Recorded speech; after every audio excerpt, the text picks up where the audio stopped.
Okay. Thanks, Mark, and welcome everyone, and thanks for joining us for this webinar. We think it's a really important topic, and to be honest, it's a bit of a hard one to talk about. But if we want to activate real change for White Ribbon Day, we need to have hard conversations. So to start with, I'll introduce myself and then my colleagues. So my name's Matt Smith. I'm the founder of Summit Education Australia. I'm a long-term educator and school principal. I used to call myself a former school principal until this week I've been back in the job as a relieving principal. So I'll say that I'm a school principal. And my experience spans early childhood all the way through to adult education. And I've been an executive leader and principal in some of the most privileged schools in Sydney, and as well as some of the most disadvantaged. So I'd like to introduce my colleagues who are going to provide the real brainpower for today. So I'll start with Dr. Mark Williams is a neuroscientist and best-selling author. He's worked with thousands of students and teachers to help them understand their brains. Mark and I have developed a character development program for boys, and it's out of that work that we decided to offer this webinar and get a conversation started. So give a little wave, Mark. So I'm sure everyone knows who you are, but there he is. So my other colleague is Gunter Swoboda, and Gunter is a well-respected psychologist, author, speaker, mentor, and coach with more than 40 years of experience in counselling and organisational development. He established the Making Good Men Great project to help men rethink masculinity and align their lives with personal growth. And when Mark and I were discussing the idea for this webinar, Mark was really quick to name Gunter as the expert we needed to give an important perspective. So welcome, Gunter. Thank you very much. Glad to be here. All right. So the process for the webinar is I was going to throw out a few statistics and little bits of information that I've taken from the White Ribbon Day website, which I'd encourage everyone to have a look at, because I found it really helpful and informative for me just in framing the conversation. So I'm going to offer some of that information, and I'm going to ask Mark and Gunter to comment on some of that as we go through too. I'll try and frame some of the conversation in terms of my background as an educator, and I think one of the areas we see as somewhere that we can affect change in this space is in the education of children. So we'll put a bit of an education lens on it too, and I think as parents, that's also something we can bring to this conversation. So White Ribbon Australia knows that the foundation of changing social attitudes and behaviours and systems lies in being curious, getting informed, and promoting and delivering evidence-based action for change. So that's one of the things that really motivated us to start this conversation. And one of the things that really shocked me when we were looking into this was the statistic that around 95% of all victims of violence, whether women or men, experience violence from a male perpetrator. So I might throw to you first, Mark. Are men and women wired so differently to account for that? Like, is there something distinct about the male brain that accounts for that statistic, or is it something else?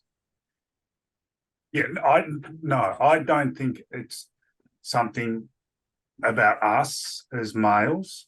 The male and female brain, there's very little, if any, evidence that male and female brain is actually different. They're actually the same. And most of the research shows that, except for one tiny little region which is involved in secretion of hormones. And so we do have different hormones which are secreted, which, mean us males are a bit more hairy and we grow a bit larger. But the actual brain, our actual brains are exactly the same.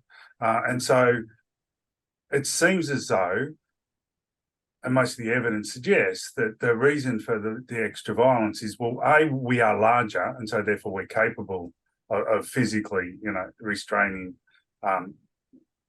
some people. But also we're taught that we're supposed to be aggressive. We're taught from a very, very early age that males are supposed to dominate, that males are supposed to be the dominant gender or the dominant biological sex. And that, I think, is what perpetuates this. And we know that as soon as a mother finds out whether or not her baby is going to be a boy or a girl, the mother is treated differently by all of the hospital staff, including the doctors. A judge will treat people differently based on whether or not they're a male or a female. If you get pulled over by a police officer, he or she will treat you differently whether or not you're male or female. Teachers, it's been shown, actually teach kids differently depending on whether they're male or female. And so from a very, very, well, before we're born, we're being treated differently. There's a beautiful study which actually showed just getting a baby and wrapping in a blue blanket versus a pink blanket. Everybody who goes into the room, once you've wrapped them in the blanket, will treat that baby differently, even though it's the same baby. And that includes the doctors. They'll be rougher with the baby if it's a boy than if it's a girl. They'll be more gentle and more caring with the baby if they think it's a girl compared to a boy. And so we're trained from a very early age to think that we're supposed to be stronger, we're supposed to be tougher, we're supposed to hide our emotions, and we're supposed to be the alpha. We're supposed to be the dominant one in this species. And that's not true. And that's only something that's come around over the last couple of 100 years, which Gunter can talk about a lot better than I can. But this idea of patriarchal society where males are told that they're the better species, that they're the stronger species, and they're the dominant species, and they should be in charge, I think is what really drives a lot of this. And that's taught throughout our lives. And it's not because we're different, it's because we're taught to be different. And I'll leave it there. Thanks, Mark. So Gunter, in your mind, how can we connect to this statistic? Like, what is it about man or masculine identity or the male way of experiencing the world that accounts for that disparity? Because it's a big number.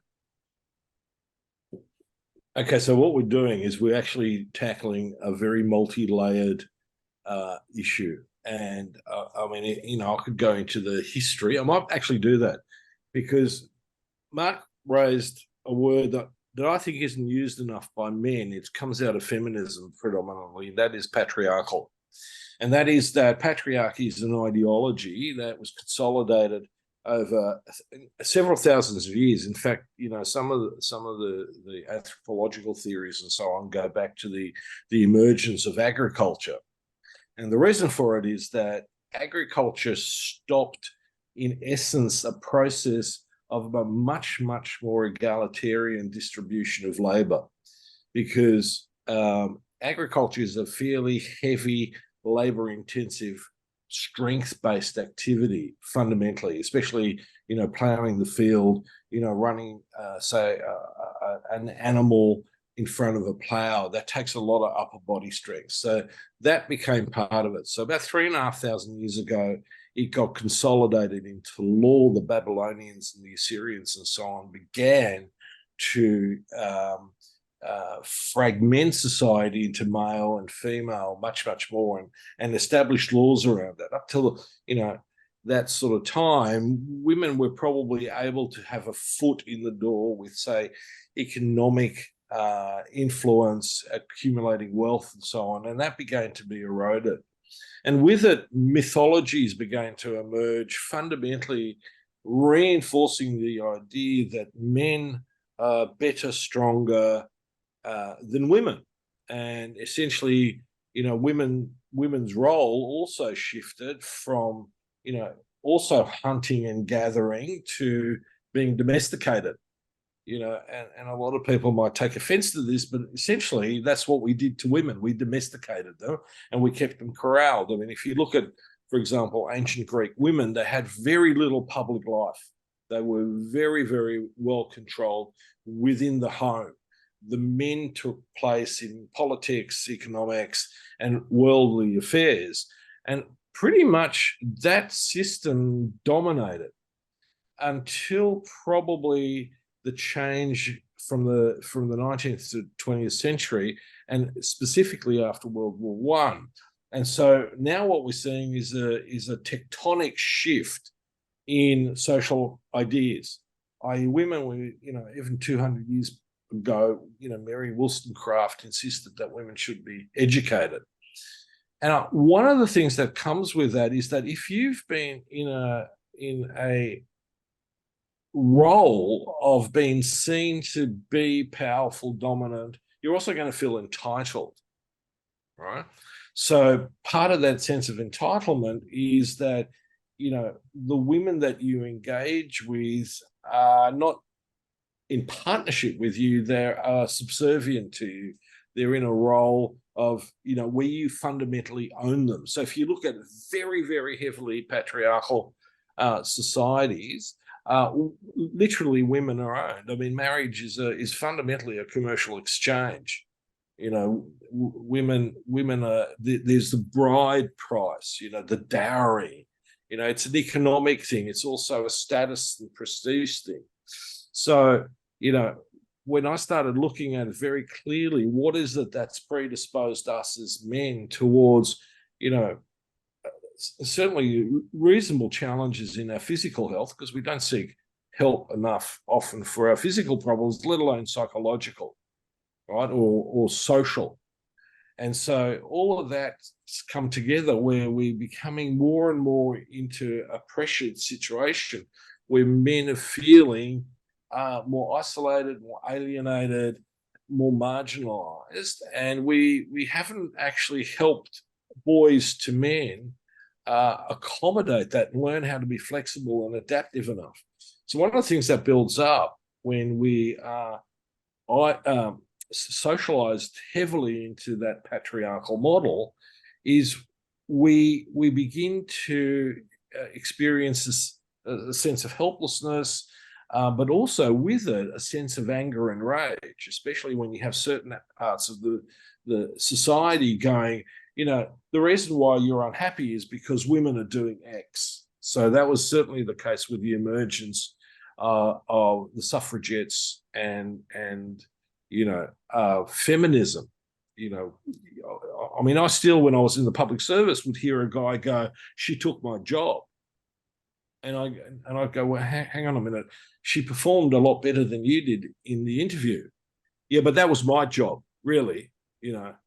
And so there are these inbuilt processes that we've not, I think, taken enough time to look at and examine. And when you look at, say, for example, educational models and religious models, they're still all very strongly and staunchly patriarchal. And so when I started looking at this was, well, how can we sort of begin to unravel this ideology that's clearly problematic, not just for women and children, but it kills a lot more men, for example, in many respects, wars, conflicts, all that sort of stuff. So the thing that I did was I started looking what are the characteristics in patriarchal socialization. Well, we socialize to be territorial, right? We socialize to be hierarchical. I mean, you look at boys groups and they're extraordinarily, there's this little triangle that sits over the top of them. They're acquisitional, and acquisition is not just about material wealth, but it is also about status and prestige. And one of the big things that's persistently reinforced is competition. Right now, as Mark in his book, The Connected Species, talks about, is that we're actually much more successful when we cooperate. But you see, how do you cooperate when you're actually told that you're the dominant part of the species? You don't. You basically go, it's my way or the highway. And so, one of the things that emerges is this problem with emotional regulation, empathy, expressing of emotion. And so some of us become vulnerable to needing to challenge frustration and aggression, but there's no constructive outlets. One of the things that concerns me, in recent years is, the absolute emergence of highly combative sports like UFC and so on, which are, when you watch them, it's just, blood sport. I mean, it's like watching gladiators. So, in 2,500 years, we actually haven't come all that far. I mean, I'd rather go on a Viking raid because at least I might get a patchwork and settle down. In that context, I'm just going to get out with broken bones and a lot of blood loss. But the boys that I certainly work with, and a lot of men, they're attracted to this image. This is what is masculine in a way. And, the Mark talked about alpha males. Well, the whole thing is a mythology. So I think that, we can throw all the money in the world at this problem and not get 1 ounce of traction unless we start shifting our beliefs around social cohesion rather than individualism. Does that make sense, Matt?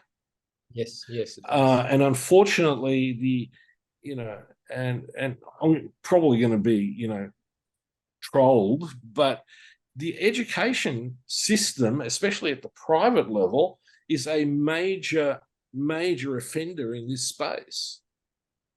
The fact that, as a boy, you're groomed into this leader who's supposed to be alpha, right? Who's supposed to be dominant, but also, not really emotionally expressive. I mean, we're getting sort of a bit better with it, but it's sort of like a tack on. It's not at the core of it. Okay. And so both, men and women, in my view, are contaminated by this ideology that's highly, highly destructive and has been for the majority of history, modern history. Well, it's 8,000 years ago, modern history, or probably not, but since the agricultural revolution. An anthropologist once said that the agricultural revolution was the worst mistake humanity ever made. And there are times when I sort of concur. I mean, if you were a hunter-gatherer, you worked 15 hours a week. But it's true. I mean, and we keep getting conned. The economic system which drives this, which, in a sense, has centered itself around competition rather than collaboration, because supposedly that's better for business, which in fact it probably isn't. And I'd like to see some real research in that area. Keeps perpetuating these patriarchal mythologies. And it's one of the reasons why, in many respects, we've legislated gender equality, but we haven't resolved it. We haven't solved the problem. Women are still, on the margins in many respects, and get success when they act in the stereotypical patriarchal behavior patterns of men. So if we're looking for primary prevention strategies to actually get some traction, and so if we think about education and the role of educators, and I don't just mean teachers, I mean teachers and parents. Yeah. Where does that start? Like, what should the education around this look like in schools? What should it look like in our homes? How do we get ahead of the issue? And Mark, I'll jump to you. What are your thoughts on that? Yeah, I think it starts from educating parents to begin with, and educating parents that there really isn't no difference between boys and girls, and that we need to stop treating boys and girls as different. That a boy crying is fine, just like a girl crying is fine, and it's okay for a boy to show his emotions, and he should be showing his emotions. And I think a lot of I'm going to be awful, but I'm a father myself. I think a lot of fathers need to realize that they need to show their emotions in front of their kids, so that their kids see that men do show their emotions, and fathers need to be cuddling their kids and need to be spending real time with their kids on a real level. I think that is where we start with this. But I also think we need to educate everyone on the fact that there isn't a difference between boys and girls, or males and females biologically. There's a bias towards treating them differently, and then we need to stop doing that. And so education, I think, is a key to it, but I think it needs to start very early, and we need to be doing that on a really clear basis. But it's going to be really difficult, because you also have to get into the media, and you have to stop it in the media. If you look at even the kids shows are very patriarchal when you actually look at them and break them down. Even Marvel and all of these TV shows that I personally love to watch, DC and so on, are very patriarchal when you actually break them down and look at them. We rarely see females in the lead character role, and we've just seen with Marvel that they've just spent billions of dollars producing a lead where they've got 3 females in it, and it crashed and burned, right? because it wasn't popular, because it's not in our psyche to think that that's going to be a good show, because it was 3 females in the lead roles in those movies. So it really needs to be a lot of education, and it needs to be a lot of more understanding that boys can cry and girls can be really good at sport. Boys can be compassionate and can be empathic, and girls can sometimes not want to chat and want to actually, be good at maths, which they can be, just like boys can be. We need to break that down. I think also we know that uniforms cause huge issues and cause huge separation. I mean, why we have boys' uniforms and girls' uniforms in primary school, I have no idea, because there's really no difference between them at all at that age. And we know that the sooner you put a girl in a dress, or in their school uniforms dress, the earlier they drop doing sport at school, right? And then that's not good for them. And what you're saying when you put a boy in shorts and you put a girl in a dress is, to the boy, you're saying you're sporty and you're physical and you're tough and you're allowed to do all those things, and you're a girl and you're not, you're soft and you shouldn't be doing exercise and you shouldn't be doing. And that's not what we need, right? We need for them both to be doing all of those things and feel as though they're capable and able to do all of those things. So we need to break down that difference between the two. But I think a lot of the responsibility is with dads at this stage, because it's the dads that really demonstrate to the boys what boys should be like and what men should be like. And I think that involves us as fathers being willing to be vulnerable and being willing to actually show our emotions, be willing to actually cry with our kids and in front of our kids, and do all those important things that boys and girls need to see their dads doing on a regular basis. And I love nothing more than going shopping with my daughter, and my son sees that, and he realizes that that's okay. That's something you can do, And so that was a bit of a ramble, I think, but yeah. Oh, that's good. I love ramble right in. That's what we're after.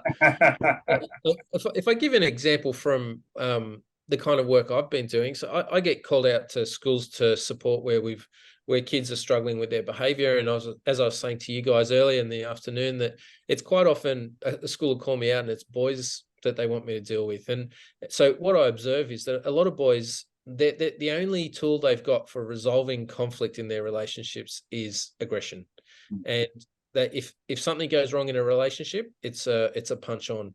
And quite often I'll work with the boys about how do we resolve that. And I would say it's a pretty regular experience that when I end up talking to their parents, dad has said, well, mate, if anyone gives you lip, knock them out. So that what I've found is that there's a messaging that comes through from parents, but you see it often manifesting in schools, and it's coming that's you try not to judge parents for that, and because that's probably what they were told when they were kids. So part of the role sort of I have there is working with the parents and their sons about how do we give your son a few more tools to resolve his conflict and resolve issues in his relationship and resolve his jealousies or his competitiveness.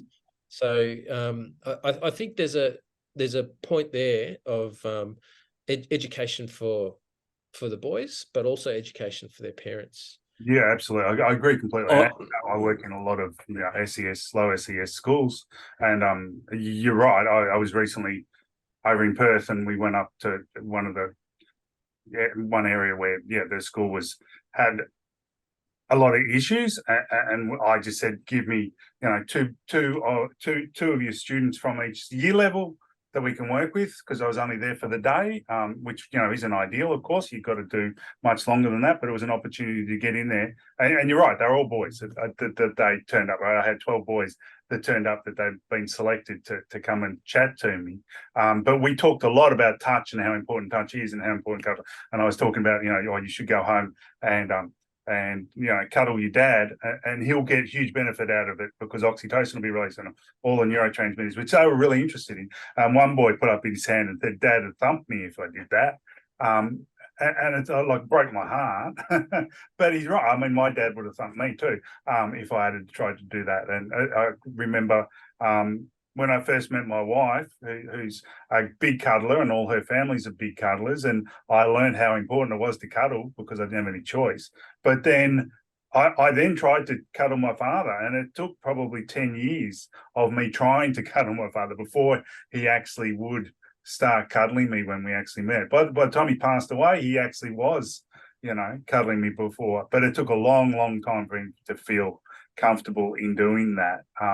But it is so important, and it seems it seems like a tiny thing, but I think it's a really important thing that we don't use our body to hurt. We use our body to comfort.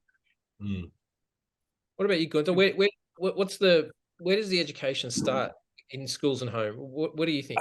I think it's a perpetual cycle, and in fact, I was just sort of thinking about where's the most important entry point? Now, my experience is let's talk parents for a moment, right? Because ideally, for the first couple of years, the kid's at home. Okay, at least, unfortunately, not as much as what they should be these days because of economic pressures and so on. But let's take that. So I actually think the education process for a parent, when you're really excited about having a baby, and to be honest, in a way, I'm not sure whether finding out the gender of the baby or the sex of the baby early, in the pregnancy is necessarily actually useful to our purpose in a way. I'd rather they didn't know. I mean, people said to me, when my wife was first pregnant, so, what do you think you're having? And I go, I don't care. I don't care. It's a baby, like I'm stoked. And that's how I treated each of my kids. You're a kid. You're part of my human, family. And, in many respects, for me, it wasn't important whether they were a boy or a girl. That was part of my upbringing. So part of the education should happen as we're entering into the stage of parenthood. Now, when I was, at that stage of we were having babies, we had prenatal classes. And in some of those prenatal classes, it wasn't just about how to give birth, with as little pain as possible. But there was discussions about, so what do you think about, if it's a boy or a girl? And, and so the discussion in the group was often a lot broader based. And I think that what was missed there, right, and this is in hindsight, because at the time I didn't quite sort of have that thought through, was the capacity to educate the new parent away from the mythology, away from the ideology that we've been brought up with, into what's science and evidence based, right? And so the whole point is that one of the most important aspects in a child's life is having a safe and secure attachment with both parents, right? And when dad's working 60 hours a week and mum's running a part-time job as well, or she's also working, full time because of economic and pressures, and and also because we're told we can have everything, which is one of the fundamental corporate bullshits that's spread around. It doesn't quite equate down to spending real time with the kid. I went through the stage in the 80s when we talked about quality time. So people would schedule in their kid. It's 5 o'clock. It's quality time with the kid. Come on, let's go and play ball. Right. And my experience with kids is they don't run on the schedule. They don't, it's 5 o'clock. I think I better check in with mum and dad because my girlfriend dumped me. All right. They might be, coming home, throwing the bag in the corner, going upstairs, hanging in the room. These days, it's usually pull out YouTube or get on Snapchat or whatever, or TikTok. And then, mum goes, "You okay?" "Yeah, what's it to you?" My 13-year-old just lost any form of speech, just grunts. That's what I hear often from mums.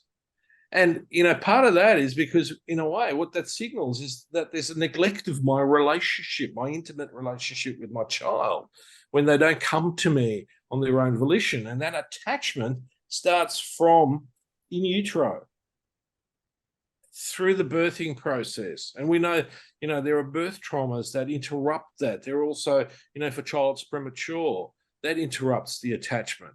And so that attachment, that safe and secure attachment, and Alan Shaw's done enormous amounts of research and work on this, is fundamentally the cornerstone for hitting our emotional and social developmental stages, right?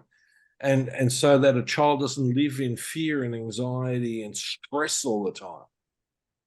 So being slotted in to particular sort of gender roles becomes stressful for a kid. Most kids look up to their dad and go, I want to be like that. That's the boys, at least, right? Although I know a lot of girls who go, yeah, I think what he's doing is really cool, right? Hence we have now more girls in the lineup in the surf than we've ever had before, which is fantastic, right? When I was surfing as a young bloke, girls didn't get a look in. Puberty blues. If you're an upcoming parent, you want to know what it was really like in those days, in the 70s, read that book, because it's true. So the research that's really important in a lot of this with respect to boys is a piece of work that Dr. Michael Flood did with some of his PhD students, which is that the more patriarchal you as a father are, the more patriarchal your son's going to be. It almost becomes like a competition who can be more of the man's man, right? And to me, that part of anything else, it's sad, but secondly, it's also dangerous, right? It's because a lot of boys then, as they go along, in my cohort when I was a kid, no one worried whether they had a six-pack. We were more worried about, did you get a good bottom hand turn and come off the lip properly? Right? It didn't matter whether you had a gut or whether you had a six-pack. No one worried about that. These days, it's sort of like, have you got filler in your lips, for the girls? It's like, these things are, the compensation for insecurities in our relationship with ourselves. And that relationship is formed within the context of our family unit. And then the school, I talk about schools needing to be attachment communities where we can really click in, but in a healthy way. A lot of peer groups are toxic. Yep. All right. And they're allowed to be toxic. So the deconstruction of patriarchy within our culture can start right now. It's simply a decision, bit by bit. Right. So as a father, if I come home, and I'm picking up the vacuum cleaner, or, I do the dishes, or, I've brought the shopping home and I'm unpacking it. A lot of dads get into the kitchen, but they cook, and often it's cordon bleu cooking. It's not the usual, chop and three veg. It's got to be this whiz-bang thing, because one of the things patriarchy does is it creates a sense of acquired narcissism, i.e., oh, look at me, I'm really good. I can, cook up a storm, Now, I'm not, I might be putting it in a sort of comedic sense, but it's true. I find a lot of dads who cook are interested in the complicated, splashy stuff, not the just, let's feed the kids some Weet-Bix. You don't get a lot of creds for that. And boys in particular are sensitive to this stuff. I saw it with my son when he learned cooking. He wanted to do the complicated stuff, not the day-to-day stuff. But he learned, and he got away from that. Because, again, he saw that, that shift into, wanting to have a sense of entitlement and being better and never being wrong doesn't get you anywhere. And patriarchal, there's 4 characteristics in patriarchy stifle psychological development, character development. So character is a formation building process through which come virtues. And we don't talk enough about this stuff. How do you make a decision? If your girlfriend dumps you and you feel hurt, but the only emotional reaction you can muster is aggression and potentially violence, well, that really needs to be seriously checked. And you need to be the first cab off the rank to go, why am I feeling like this? Because I feel helpless. I feel, possibly inadequate because maybe I'm not matching up to somebody else. Maybe my peers are saying, stuff to me that reinforces that. Maybe the girls are telling me that. Maybe I'm believing it, which is even worse. And so that requires having adults around who are really tuned in to the maturing child to be able to emotion coach them, to be able to, bring them into a process. I mean, one of the things that I really like out of the Montessori education is the way that they focus on praising children, which is not about whether you're successful or not. It's about, so how did you go with getting to where you got to with this assignment? Did you enjoy the process? Was it challenging? Right? It's not again, patriarchy is outcome focused. You look at job descriptions, KPIs, performance indicators. No one asks you, so how did you go getting there? It's like, a lot of people go, I don't think the boss cares. Well, he should, right? So again, we have communities and environments that are focused more on the individual with specific demands and outcomes rather than the experience of it that we bring to it. And I think that that's dangerous, really, quite literally dangerous. In the United States, they have massive problems with incels and people who, get frustrated, aggressive, and violent and blow 50 people away. Luckily, we live in a fairly rarefied environment in many ways, but our statistics are still poor. I mean, we talk about violence towards women, violence towards men, but we also need to look at the violence we perpetrate on ourselves. Suicide is partly an expression of that. I did a paper a while ago that, suicide isn't just about depression. In fact, a lot of people who commit suicide or attempt suicide are not depressed. There are a lot of times they're impulsive and they're drunk, or they're on another drug, or a combination. Because as a human being, when we're connected, we're not necessarily thinking about stopping this experience called life. We need to build resilience, and that starts from the work.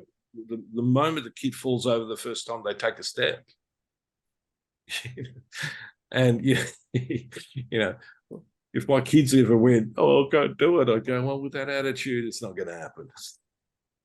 And you talk to any teacher in any classroom anywhere, and you say, "What's the hardest thing with kids?" They'll say they're not resilient enough. Yeah, I hear it everywhere. Well, here's the thing. There's lots of evidence that shows that boys are often over-nurtured or under-nurtured, and the two are as problematic as each other, right? And the tendency often, especially in female-oriented areas, is to actually under-nurture boys. It sounds strange. There's the Max Planck Institute did some observational studies with women in groups, and they had women in groups with boys and girls. And one of the things that they found, which was really interesting, is that if the boy came up to mummy and said, "Mummy, mummy, mummy," right? The mother would pick the boy up, give him a quick cuddle, and put him straight back down again and go, off you go and play, right? The girls were picked up, held, and the other women would begin to tune in to that girl and begin to communicate. And that was with 2 to 4 year olds. Right. So what's the message the little boy's getting? Right. Again, it's one of isolation and alienation. And then you get the thing from a lot of parents. "Oh yeah, but my son's a real wrigglewort. It's uncomfortable having him on my knee." Yeah, well, how about we find another position to cuddle in? One of the most soothing things that I can do for a child that's having a temper tantrum is to scoop them up, put them in my arms, lie down, and just breathe. Yep. All right. And they'll eventually begin to settle unless they've been seriously traumatized. So if these things we're talking about, if they are so deeply ingrained culturally, historically for us, like we see male violence against women in the media on a regular basis. Like there's been really tragic, high-profile examples recently. Yeah. It's not as though the issue isn't addressed publicly, but we're still struggling to achieve any sort of significant traction or progress in preventing violence against women. So, like, is it a problem that can be solved? Like, is there hope here? Mark, what's your thinking on that? I hope so.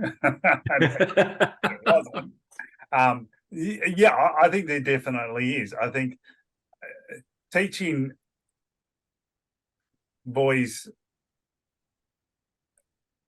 how to be compassionate, how to control their emotions, who to go to when they need someone, giving them good mentors, teaching by, that supporting friends who say things and do things that are inappropriate, is not being a good friend. That a good friend is someone who stands up to their friends and tells them when they're being inappropriate, and tells them when they're saying things that aren't right.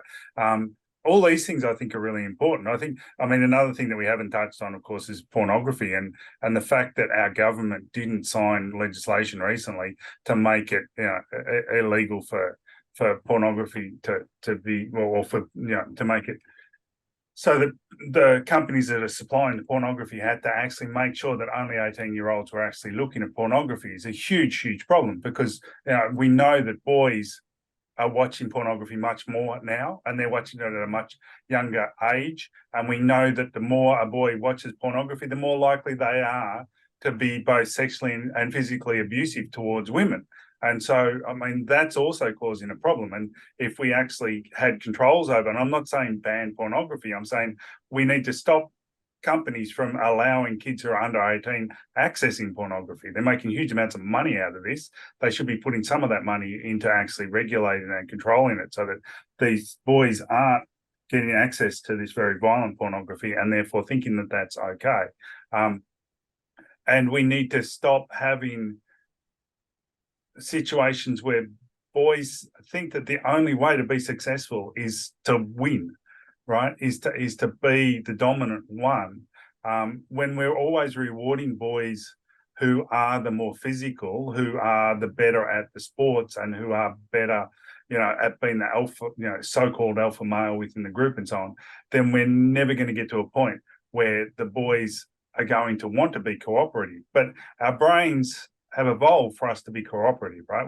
We're not the strongest species in the world, and we're not the fastest species in the world, and we don't have the largest brain of any species in the world. We became the dominant species on this planet because of the fact that we cooperate, because of the fact that we empathize, because that we actually want to connect. And so boys can be taught to do that, and can be taught that that's a better way to go forwards, but they need to be taught that. And we need to have programs within schools that are teaching boys what real mateship's about, what real relationships are about, and what having having good cultures within schools where the boys who are cooperative, who are empathetic, who are part of groups that are doing the right thing, are the ones that are actually getting noticed and are actually getting treated positively for that. So I think we can. I just think we need a rethink on how we're educating. And I think, there's been a lot of talk about things like consent lately, but, having programs where what you're talking about is you've got to get the girl to consent before you do something, right, is not going to solve the problem, because then the boy sees that as, I've got to make sure she says yes before I do it. But there's still a power issue there. And it's still, all right, so I've just got to make sure she, says yes, or, she signs a piece of paper for me, and then I can do whatever I want to it, right? And we need to realize that that's not what we need to be teaching boys. What we need to be teaching boys is that we are compassionate, and we are, loving, and we can have relationships with people on an equal basis, so that when the girl turns around and says, I actually don't want to go out with you anymore, the boy doesn't then lose all control, because he was supposed to be the dominant one, and he was supposed to be the one in control. So can I come in on that? Yeah, I just want to expand that a little bit. So let me go back to some of the basic, developmental stuff from a psychological and psychophysiological point of view, and that the attachment process is really at the heart of this. Okay, if you have someone who feels safe and secure in themselves, whether they're 5 years old or 25, they will not have the need to act out aggressively and violently because they've got other resources to draw from. So if we create schools as both a centre of, for want of a better word, excellence academically, then the two top priorities in that school needs to be emotional maturity and social maturity, then the academic in that order, right? I mean, I know this in many respects from being a parent, but also coaching parents. One of the sources of the biggest amount of conflict at home is whether you've done your homework or not. Now, one of my kids was highly resistant to doing homework. They probably both were, but one managed to hide it better than the other, right? So I would get daily phone calls from the school going, he hasn't done his homework. And after a while, like the daily, I'm going, I can't have this interfere with my work every day. I can't go in there. So I basically sat down with the principal and said, look, the homework thing is your gig, right? My responsibility is to have a family that's well connected emotionally and attached and preserves the relationships between myself and my children, right? I give you permission to do whatever you think with, my child that doesn't produce the homework because you're the one who gave it to him, right? One of the things in psychology that we know is if you begin to triangulate conflict, you're really in trouble, right? So you'll have the victim, the persecutor, and the rescuer, and the whole thing goes kaput, right? So if I have a problem with you, I go one-to-one, right? So the teacher needs to go, really upset with you not doing the homework. What's this about? And then maybe he actually doesn't need to do the homework because he actually went into chemistry exams without studying at all, no homework, no assignments, would walk out and go, well, that was a breeze. And you'd go, yeah, wait till the results come home and it'd be 100%. Very frustrating. So the problem became one where he was now in conflict with the school and eventually decided to leave. All right. And I think that whole thing could have been avoided. Right. But my focus as a parent wasn't about his academic performance, although that's important to some degree. And as one father once said to me, well, I've just wasted $1 million on my kid's education. And my thought at the time was, well, that was your choice, not the kid's choice. Maybe the kid would have been happy with that in a trust fund, and he could have gone down to the public school down the road. So I think that we really do need to think and work with the evidence at hand. Now, I know a lot of teachers aren't going to like that. They're not going to like the fact that we're not going to focus entirely on academic success. But I've got to be honest and say that we need to rethink this from ground up. I'm not saying academic success is not important, but it needs to be nuanced between my capacity to be maturing emotionally, maturing socially, because if I'm not, then I'm not going to be any chop academically anyway. I mean, I work with boys who are, very anxious, and they have cognitive deficits from the anxiety, and then they get medicated with Ritalin because they've got ADD, ADHD. It's like, no, hang on a minute. I've got problems with that medicalization anyway. Does that make sense?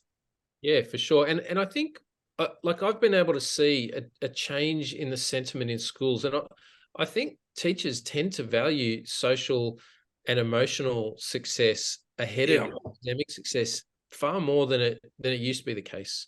I would agree with that. Yeah, I think there's been a real shift there.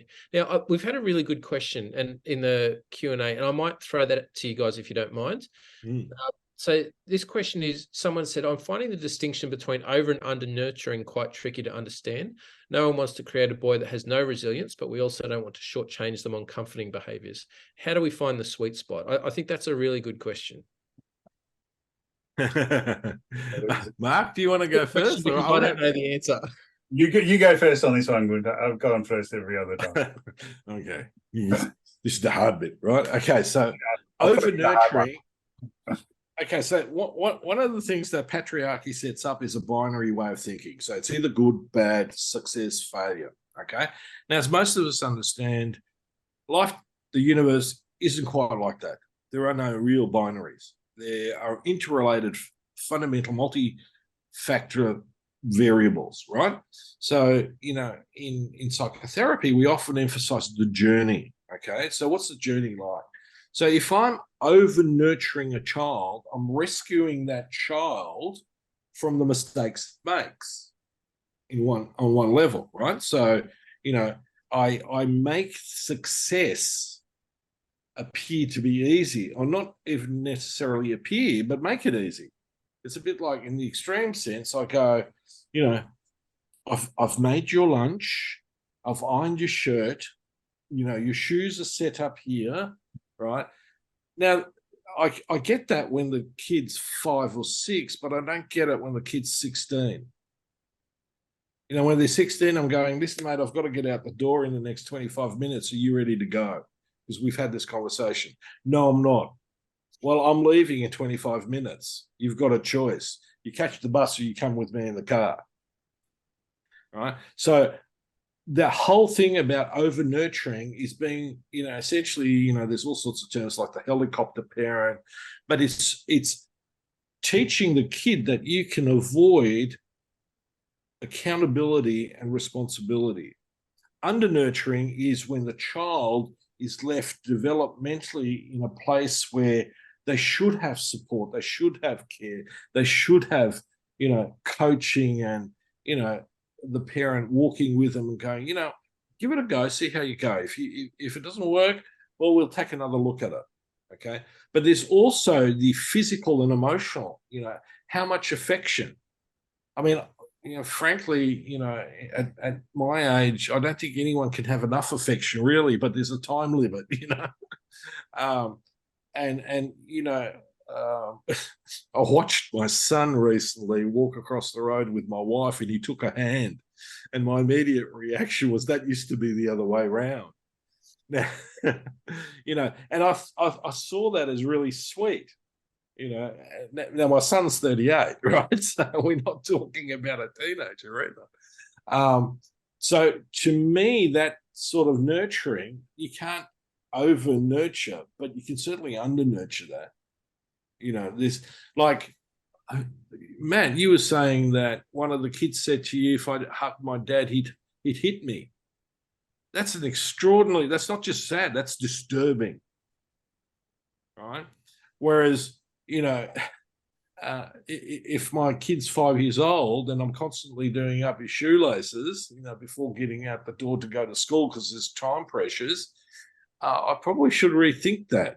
Maybe he should be doing up his own shoelaces. Does that make sense? So yeah. In my head, as a psychologist and as a therapist, and also probably as an educator, under nurturing is actually quite clearly defined. And so is over nurturing. Over nurturing is fundamentally doing something for a person that they could and should be doing for themselves, even though it might take more time or more effort, more energy. Am I getting close on that question? Can I give? I might give a solid examples of the two, which might help. And okay. I would say an easy way of thinking about the two different. So nurturing would be a child is trying to get across the monkey bars, and they don't have the strength, and so they fall off and hurt their knee, and you go and you actually cuddle them because they've hurt themselves, and give them all the nurturing they need, and so they become, a well-established and very kind individual when they get older. Teaching them resilience is showing them that they need to continue trying to do the monkey bars over and over again before they'll actually get to a point where they'll get all the way to the end of the monkey bars, and that will take time. And that's something they need to keep trying to actually do that. But I think those two things can be taught at the same time. You don't need to teach one without teaching the other. And so those two things can happen, with the same child, and should happen with the same child, because a child should be both resilient, or an adult should be resilient and should be compassionate, and should have both of those very, very important parts of their nature, you know, bred up in them, taught to them. I might add to that actually too, because that's a really good example. I mean, one of the things that's really important in that interaction is the non-verbal language coming from the parent. So, for example, if you have a critical tone in your voice, that's not going to, you know, that would be under nurturing in a way. Whereas if it's either neutral or encouraging tone, that's gonna be an appropriate form of nurturing, right? Over nurturing might be never to let the kid on the monkey bars again, because he could just might fall off them. Yeah, Absolutely. All right. Well, I've really enjoyed the conversation, guys. I hope you have as an audience too. And I realize we're coming up on an hour, which is a long time on a Friday night. So I can't believe it's already an hour. That was, yeah. I noticed. Yeah, but you and I tend to have rants and raves for a while. Well, I've really enjoyed it. I think we should do it again, and I'm really grateful for you guys sharing your expertise and your knowledge and experience here, and for everyone who tuned in. And for us, it's good to know that we've been able to get an audience here who are really interested in this topic, because it's important to us. I can see it's important to you as well. So, is there anything else, Mark or Gunter, that you guys would like to add before we close things off? Mark, I'll let you go first. Okay.